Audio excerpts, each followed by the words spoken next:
Well, welcome to Martini Time. It's been a nice cloudy day here in Blackstone, the center of the earth, but then you too are at the center of the earth.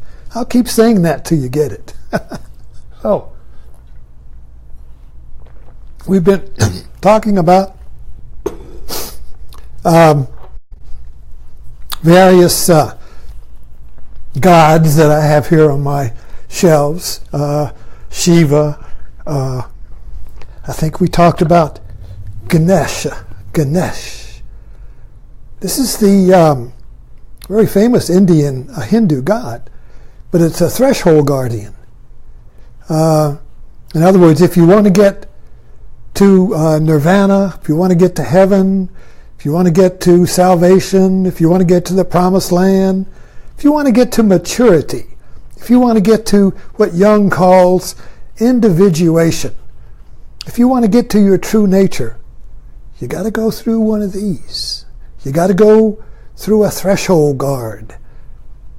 Even God, in the Bible, put the cherubs up to guard the gate to the garden. Threshold guardians. All temples have threshold guardians, gargoyles, whatever, lions. And to the uninitiated, to the unprepared, to the immature, these guardians are demons, dragons, fierce. They kill you. You can't get by them. But for the initiate, for the one who is ready to make the passage, the guardians turn into angels. They turn into benevolent guides. Benevolent guides, like your own father. So I've been writing about this and talking about this theme as I meditate on it and as I uncover it in my own life and reveal itself to myself, and I share it with you. And so tonight I wanted to talk about our old buddy Jesus as a threshold guardian. Now, our biological threshold guardian, the one that nature gives us, is our Father. I mean, we're born we live in the mother's womb, then we're born into the womb of childhood, which is still attached to the mother. The child is still in the mother's psychological womb, but then there is a door, usually entered through at adolescence, at puberty, which goes to the outer world, the bigger womb. And here the Father stands as the threshold guardian, as the one who takes the child from the womb of childhood into the womb of adult. And I say womb for a purpose. So the Father, our biological fathers, their role is that of the threshold guardian, the one who takes the child on a passage, just like the child was born. The fetus goes on the fetus is born in a in utero womb, attached biologically to the mother. Then it is born. It goes through a passage. Then it's born into a childhood womb, which is still part of the psychological attachment to the mother, and then it goes through a passage, a birth. Adolescence is a birth, and then it goes into the adult world, the larger world, which is also a womb. In that sense, a womb is an enclosure. You find there's limitations to it, and when you grow, you start getting cramped in there. You know what I mean? You start getting kind of cramped, So when we feel cramped and contained, it means that we are going through the labor pains here. Our womb is too small. So the life, life really is like a rocket journey in which you keep dropping off wombs. You get born into another world, and then when it gets too tight, because we're always growing, boom, we break through into another one, a bigger one. and then a bigger one, and then a bigger one, you see. So we keep going from smaller to bigger. It's kind of like Russian nesting dolls. So I wanted to talk about Jesus then being a threshold guardian. And the problem, and this is something I've been working with my whole life, struggling with the limitations of the orthodox interpretation of Christ and the symbols of religion. And because these symbols, and the cross is a symbol, and these symbols point to a rebirth into a church. So when you're born again, in traditional Christian terms, you're born into the body of Christ, which is, on earth, the church. And it could be the Catholic Church or the little Pentecostal church down the street. But it's a social institution. It's in form. I mean, you can see it. You can shake hands with it. You shut the door, open it. This is real.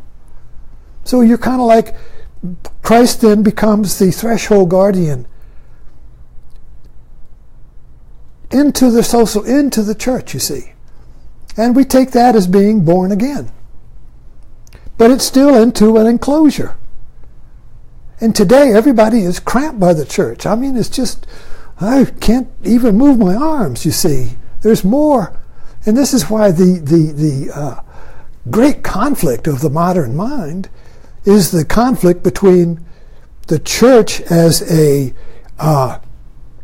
womb, a secure place of doctrine and beliefs, and Jesus is there, and you've got heaven, and you've got the whole works, and you've got the repentant, everything. It's a close. You get in there, and you're just like sucking your thumb. You feel secure.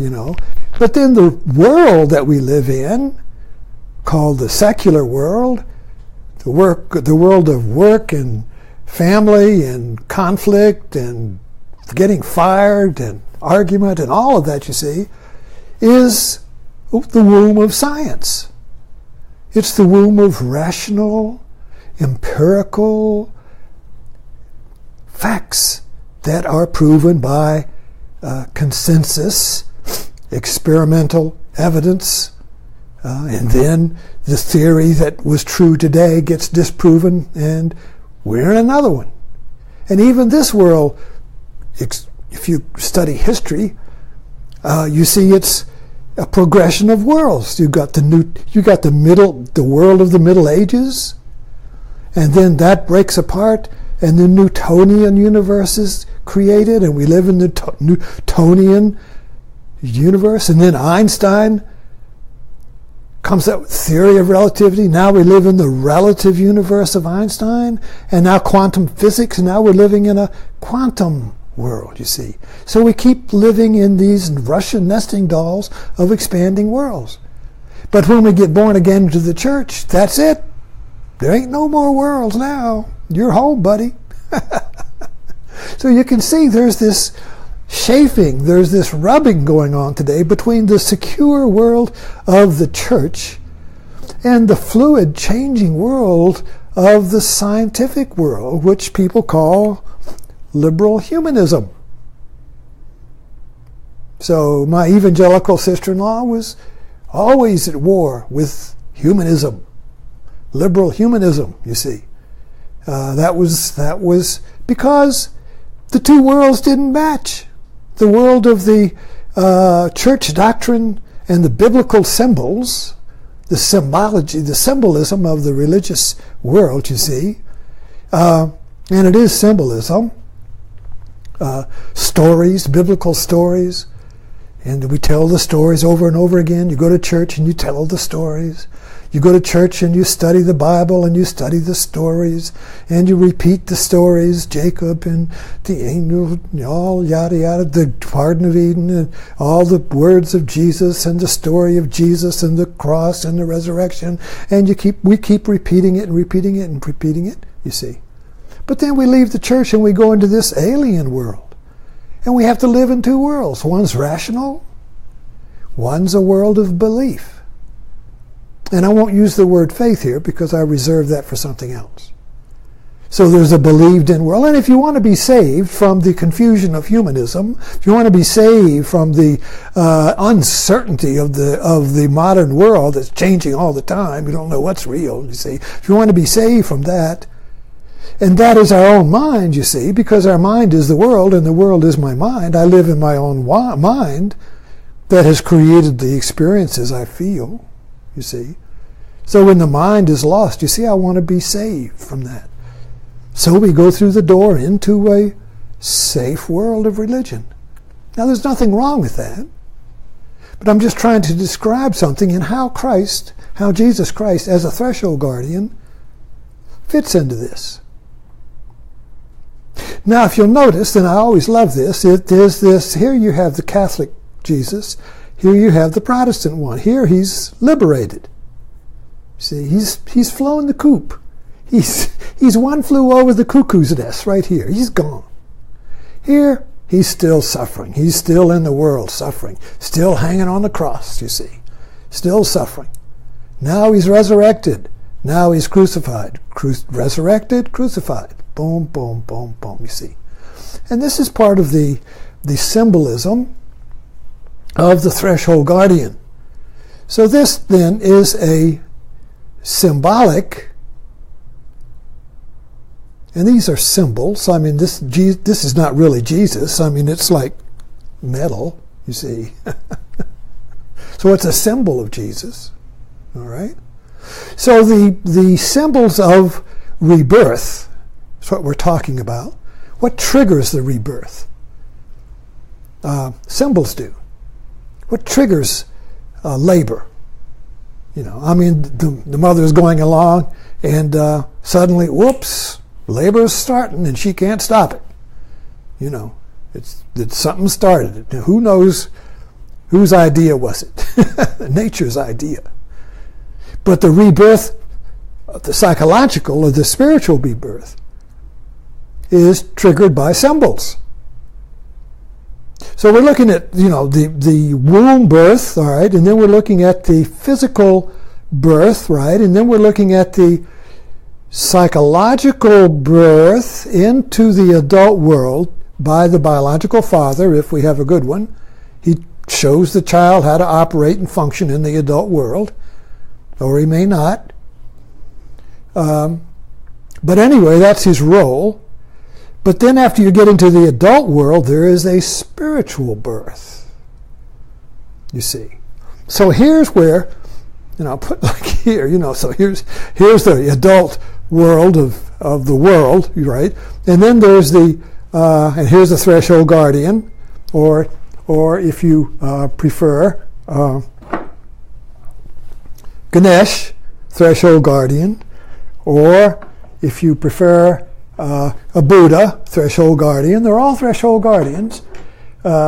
So these threshold guardians there, whichever one you prefer, whatever your tradition is, doesn't matter. The process is the same. It's a passage to a spiritual birth. Now what religion does, it says, all right, the spiritual birth is religious birth. So you get a passage into a church. But this is a social institution. This is a club. This is a social, because it's social. People go there and hug and love, and nothing wrong with this. Welcome. We're all in this together. It's like we're on a cruise ship. We're all on this church cruise. You see, welcome, come on in. And then when somebody dies, you know, they went to a better place. They left the ship, and there's new ones coming in. So you keep trying to get new people to get on the cruise ship of the Christ cruise ship, you see. And that's fine. But the problem is, we think that's it, because the threshold guardian has been turned into a guardian into the cruise ship. So Jesus stands there at the entrance, the gangway to the cruise ship, and you got to go. If you want to get on the cruise ship, you got to go through Jesus. That's the mediator, you see. Jesus says, "I'm the way." So the church takes this and says, okay, Jesus is the way. He's the threshold guardian. He points the way. You got to go. He's the door. You got to go through the door to get into the church, you see. And there you have relationship with God through the church. So you have a relationship with God now through the church. Before you didn't have one, so you were lost. Now you have one. But we think this is the final birth, you see. Oh, the next one is heaven. So now you got to die, you go to heaven, and then that's a better place. We've missed one. We missed one. Because the spiritual birth is not into a social organization. And you can't you can't go through a spiritual, and the symbol and the meaning of Jesus is the same. So you really have two Jesuses. So you have one Jesus. I wish I had a bar. You have one Jesus here at the entrance to this church or religion. Okay, that's cool. And then you get in there, and then you start finding you're a little bit cramped. And it really doesn't help me in the world, you see, because now I'm only at home in the church with my people. And I'm alone and I'm lost out in the world and having fights with the wife, and I'm, taking pills, and maybe I'm drinking too many martinis, right? So, so I'm really only really at home on Sunday in my church or with my church people, in my group, in my tribe, you see. So the church then becomes a tribe, a chosen tribe, a chosen people. Just like the Jews in the Bible, a chosen people. And it's through the chosen people that you have a relationship with God. But not by any other means, you see. No, just by this. This is a unique relationship that you can only have here with us, you see. But see, now Jesus has been used to get into that thing, but he's not used to get out. So if you read the words of Jesus from either end of the womb, if you read them one way, it's entrance into religion. If you read them another way, it's an exit out of religion. Same words, same symbolism. But the symbolism of Jesus as the way has been used by the church as a way into the church. And that's fine. But we've lost the meaning of Jesus as a way out of the church into a spiritual life, which is not in relationship with God, but that is an identity with God. Big difference. See, relationship with God is that I'm separate from God, and I got to have a mediator, which is the church or Jesus, you see. But I can't be God. Only Jesus can be God because he was unique. Now, this is the difference between Christianity and Buddhism. Buddhism says Buddha is the way to timeless life, which is spiritual life. And you all have Buddha nature. Buddha is not a unique person. Buddha means awakening. Buddha means awakening to liberty, awakening to freedom from the suffering of the world.